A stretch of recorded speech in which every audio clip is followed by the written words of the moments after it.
Kehidupan Xiao Bao hari ini sangat kaya. Dia menggali banyak ubi jalar untuk makan siang. Dan hari ini dia juga memetik banyak buah sup beras untuk dijual. Dia menghasilkan cukup banyak uang. Malamnya dia tidur di dalam hutan bambu. Menghabiskan malam yang dingin.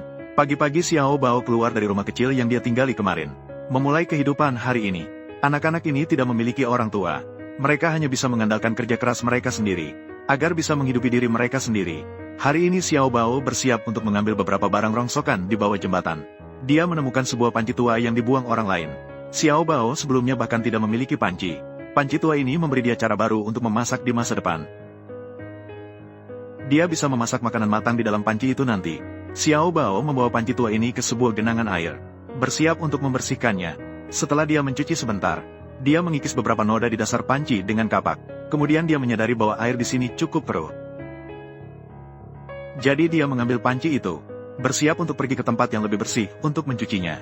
Di jalan, setiap kali dia menemukan beberapa botol tua, dia akan mengumpulkan kaleng tua, dan meletakkannya di dalam kantong kecilnya. Setelah semua, tujuan hari ini adalah keluar untuk mengumpulkan sampah. Melihat apakah bisa ditukar dengan sedikit uang. Meskipun barang-barang rongsokan di sepanjang jalan tidak banyak, namun, sedikit-sedikit membuat Xiao Bao mengumpulkan 5 atau 6 botol kosong. Sambil mengumpulkan botol, Xiao Bao menemukan mata air yang jernih. Lalu di sini ia mencuci panci.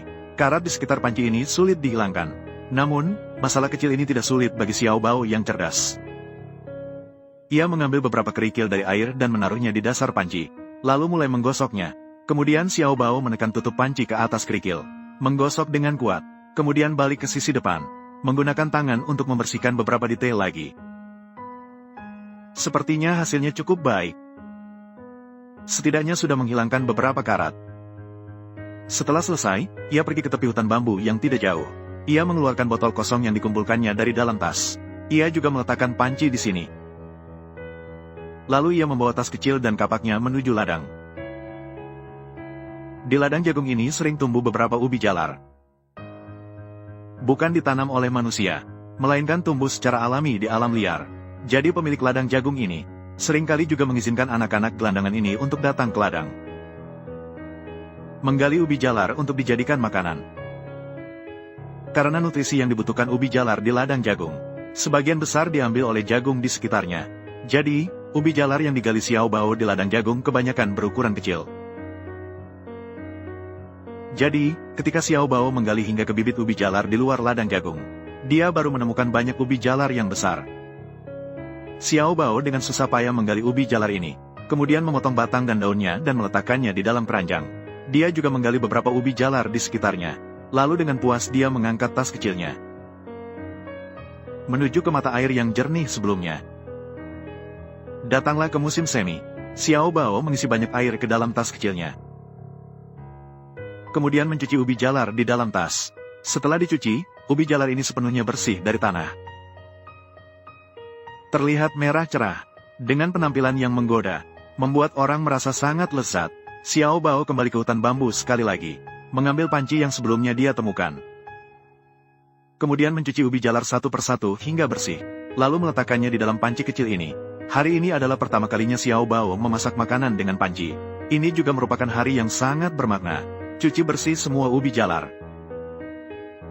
Setelah diletakkan di dalam panci, Xiao Bao dengan kedua tangannya mengangkat bagian bersih dari air mata air ini dan memasukkannya ke dalam panci. Siapkan bahan-bahan. Selanjutnya, Xiao Bao akan bersiap untuk menyalakan api dan memasak. Setelah menemukan tempat yang cocok untuk menyalakan api di sekitar, Xiao Bao mencari banyak potongan bambu yang dipatahkan. Dia membawa 3 batu lagi dan menempatkannya bersama-sama. Dia membuat sebuah kompor sederhana. Lalu dia menyalakan api. Mulailah dia memasak makan siang. Api menyala dengan sangat baik. Jadi air di dalam panci juga cepat mendidih. Menggelegak dengan gelembung-gelembung. Sebelum ubi manisnya matang, masih ada sedikit waktu. Xiao Bao tidak ada kerjaan. Dia mengambil tutup panci tua itu.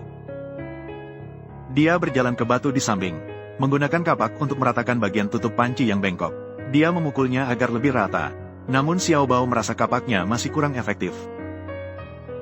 Jadi Xiao Bao mengambil sebuah batu dari sampingnya. Dia mulai menggerak-gerakan. Setelah melihat tutup panci menjadi lebih bulat dibanding sebelumnya, Xiao Bao pergi ke genangan air di samping untuk mencuci tutup panci hingga bersih. Dia menutup panci. Setelah menunggu sebentar, ubi manis seharusnya sudah matang sepenuhnya sekarang. Xiao Bao menyentuhnya dengan tangan. Dia tersengat sedikit, lalu dia mematahkan batang kayu di sekitarnya.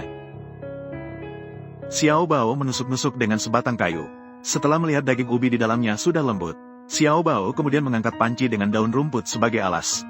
Mulailah menikmati makanan dengan lahap. Ubi jalar ini manis dan rasanya menyebar di mulut.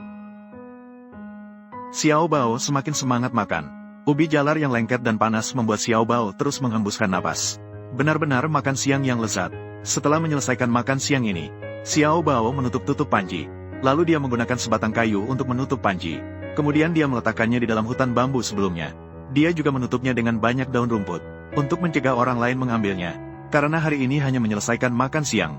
Dan botol-botol yang dikumpulkan ini juga karena jumlahnya terlalu sedikit. Jadi tidak bisa dijual dengan harga yang baik. Xiao Bao kembali mengangkat tasnya. Mulai mencari barang-barang hutan yang bisa dijual hari ini. Usaha tidak akan mengkhianati orang yang berusaha. Xiao Bao menemukan pohon buah mitang yang memiliki tangga di luar. Diperkirakan orang-orang di sekitar juga akan memetik buah liar ini sebagai camilan. Dia dengan gesit memanjat tangga. Lalu dia memetik banyak tandan buah mitang. Setelah mengumpulkan buah-buah mitang ini, Xiao Bao juga mencari banyak tali rumput di sekitarnya. Mulai mengikat buah-buah ini menjadi tandan kecil satu persatu. Buah-buah ini karena jumlahnya terlalu banyak, jadi satu karung sama sekali tidak muat. Si pintar Xiao Bao kembali memikirkan sebuah cara. Dia mencari sebatang kayu di sekitarnya sebagai penggantung, mengangkat semua barang. Anak cerdik ini mengangkat buah-buahan liar ini, lalu dia tiba di persimpangan yang sering dilalui para petani. Xiao Bao merasa jika diletakkan langsung di tanah, sepertinya agak kurang tepat. Jadi dia pergi ke pohon palem di sekitarnya dan memotong sehelai daun palem. Diletakkan di tanah, menempatkan semua buah liar ini di atasnya. Saat Xiao Bao membuka lapak, seorang nenek yang membawa sebuah karung lewat. Karena barang yang dibawanya terlalu banyak, jadi dia tidak membeli barang di lapak Xiao Bao. Namun setelah beberapa saat, datanglah seorang kakak perempuan untuk membeli 2 tandan buah mitang. Ternyata kakak perempuan ini adalah putri dari nenek yang baru saja lewat, mendapatkan keuntungan. Setelah mendapatkan uang pertama hari ini, Xiao Bao segera menyimpannya ke dalam saku celananya. Setelah itu dia menunggu lagi untuk beberapa waktu. Seorang tante yang membawa keranjang, membeli semua 2 tandan buah mitang yang tersisa. Xiao Bao juga berhasil menyelesaikan tugas penjualannya hari ini. Setelah menghitung uangnya, Xiao Bao menggulungnya kembali. Dimasukkan ke dalam saku. Melihat cuaca di sekitarnya, sinar matahari agak menyilaukan. Jadi, Xiao Bao membawa daun palem ini di punggungnya. Sebagai payung, dia langsung melewati ladang pertanian menuju hutan bambu. Setelah kembali ke hutan bambu, Xiao Bao mengambil panci yang sebelumnya dia sembunyikan dari bawah daun-daun kering. Setelah memakan ubi jalar di dalamnya sebagai makan malam, Xiao Bao menyembunyikan panci itu lagi. Sepertinya dia memutuskan untuk menginap di sini malam ini. Sampai jumpa di episode berikutnya.